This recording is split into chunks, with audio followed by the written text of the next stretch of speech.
asked if I'm still making guitars, and the short answer is yes. I still have 2 full builds on the menu, and this is one of them. I usually wouldn't do a reveal this early in the process, but I've seen so many imaginative builders making super creative builds that I thought it may behoove one to get the concept out there before someone else does something similar. I've been sitting on this concept for over 2 decades. It's time to bring it to life. So welcome to my friend Jesse's backyard, and please allow me to introduce the Conquistador.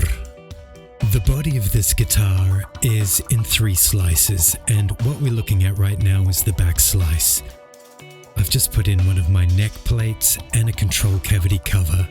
These covers get scuffed with steel wool and then buffed. Same process exactly for the neck plates. In these still images, we've got a pretty nifty view of the thigh carve and the belly carve.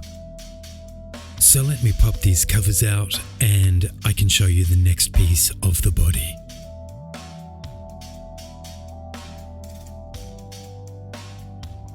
This is the middle layer. As you can see, it has a solid central block which connects the neck directly to the bridge. As I turn it over, you can see it continues on the back layer as well.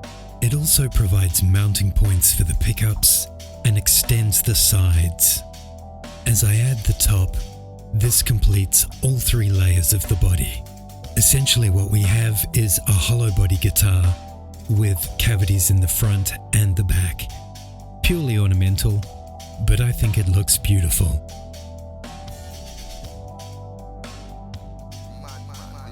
I have a neck for it.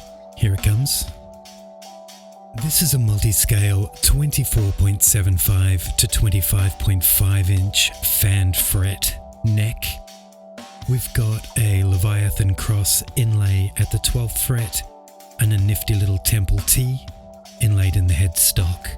It's a maple neck with a streaky ebony fretboard and a very huge nut at this point. I've got to send a massive shout out to Royce at Deviant Guitars in the USA. To hear the full story on that, check out my Insta at Temple Guitars. More videos coming here soon. I'll see you next time.